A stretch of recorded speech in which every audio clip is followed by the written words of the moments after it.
अंग्रेज भारत कैसे आए, व्यापार से शासन तक सोचिए।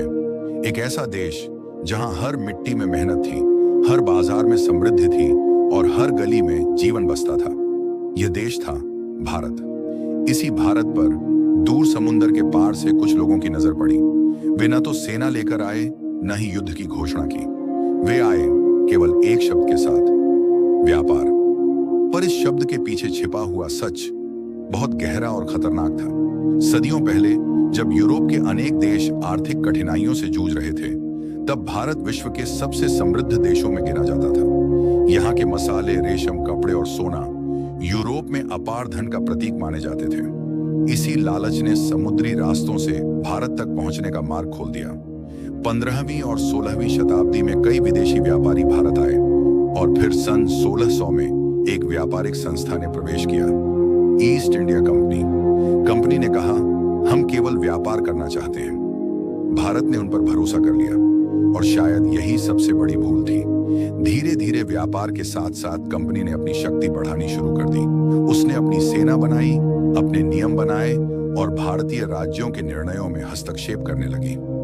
भारत को यह आभास भी नहीं हुआ कि जो लोग व्यापारी बनकर आए थे वे कब शासक बन बैठे।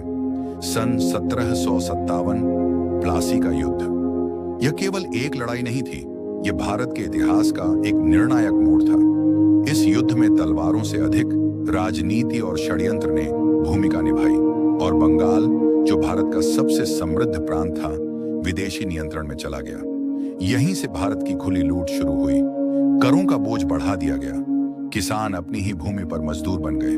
कारीगर जो विश्व का श्रेष्ठ कपड़ा बनाते थे, अपने काम से वंचित कर दिए गए। भारत की संपत्ति और अन्न समुंदर पार भेजा जाने लगा। देश धीरे धीरे भूखा होता गया और विदेशी सत्ता समृद्ध होती गई।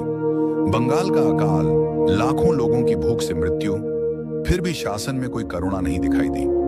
जब अत्याचार अपनी सीमा पार कर गया, तब सन 1857 में भारत जाग उठा। यह केवल एक विद्रोह नहीं था, यह स्वतंत्रता की पहली आवाज थी। देश के हर कोने से एक ही पुकार उठी, अब और नहीं। इसके बाद शासन और भी कठोर हो गया। सीधा शाही शासन लागू किया गया। वर्षों तक भारत को दबाया गया, उसकी अर्थव्यवस्था को कमजोर किया गया और उसके स्वाभिमान को चोट पहुंचाई गई। यह सच है कि कुछ परिवर्तन भी आए, रेलवे, कानून और आधुनिक शिक्षा, पर इन सब की कीमत भारत ने अपनी गरीबी और पीड़ा से चुकाई। अंततः लंबे संघर्ष और अनगिनत बलिदानों के बाद सन 1947 में भारत स्वतंत्र हुआ। पर इतिहास हमें यह सिखाता है कि भारत पर अधिकार केवल हथियारों से नहीं हुआ था, बल्कि विश्वास, लालच और षड्यंत्र के माध्यम से हुआ था। इसीलिए इतिहास को समझना और याद रखना आवश्यक है, ताकि भविष्य में कोई भी शक्ति किसी राष्ट्र की पहचान और स्वतंत्रता उससे दोबारा न छीन सके।